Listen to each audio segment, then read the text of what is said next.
Okay, remember that they're changing my voice. For those of you who don't understand how anyone could be so stupid as to sabotage the top martial artist ever, especially on behalf of their families and nations and races, okay, I don't blame you for not understanding that because they are crazy. There's no other way to look at it. They are crazy. Years of being allied to pedophiles, child molesters, has really driven them insane. Years of 9 million people starving to death on average every year and dying of hunger related issues, 3 million of them children, has driven them crazy. That's 10,000 a day, right? In business, making a killing. It's like the music industry, right? Except for every industry is more ruthless than the music industry, especially IT and pharmaceuticals and things like this, weapons manufacturing. They're psychopaths everywhere. Ruthless, horrible people that uphold evil, evil agendas. And there's no excuse for it. Okay, with that being said, let's look at the picture on the screen where it says that these people gathered for a white supremacist event that included fighting sports and merged those fighting sports with blatant propaganda.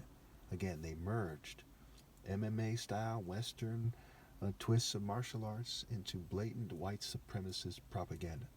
So is America, launching hate crimes against me in an organized campaign? Yes. Okay. Is it stupid for them to do it, even if they can get away with it, so to speak, in terms of legally? Absolutely. Okay, it is stupid, right? We look at a nerd. Why is he a nerd? Because he thinks that persecuting people like me is a good idea. We look at an arrogant social club guys, secret society guys. Why do they look like cowards and bitches and punks? Because they think that sabotaging people like me is a good idea, and it's fucking retarded. Okay, you can see it in their soul. It's despicable. You can see it in their behaviors, their cultures, their beliefs, and how they're expressed through their cultures, their dominating principles and dominant characteristic, their spirit, if you will. Okay, you can see it in them. And it's a child's mistake, it's a child molester's mistake, it's a punk's mistake. Okay, again, the documentary was from Time, like Time magazine. Okay, has millions of subscribers. I think they have over 2 million subscribers or something. And, it was about inside a white supremacist militia in Ukraine, I believe is the title. It should be on one of these videos in this series. Okay, so as you can see, I've proven my point definitively that I'm being sabotaged with 22 witnesses on record, and it's for white, Jewish, and LGBT supremacy. Now, some of you might say, well, where do you get the Jewish and LGBT supremacy? Well, the Azerov militia by itself proves my point. These are people who are shaped nearly identical to the IDF. They have nearly identical facial features, and this has to do with patriarchal lines, gene expression, and obelisks, which are phallic symbols, symbols of reproduction. So anyway, I was interfered with, but like I was saying, you know, they're nearly identical, right? Their average height is very similar to the IDF. Their common heights. Their nose is similar. Their facial features, their facial structure is very similar. Okay, their occult way about them is very similar. That kind of indifference, the trance-like look in their eyes, the kind of mischievous, kind of European look in their eyes is very similar. Okay, the way they fight, right? MMA, right? So there's Israeli MMA guys, obviously, and kickboxing and so on and so forth.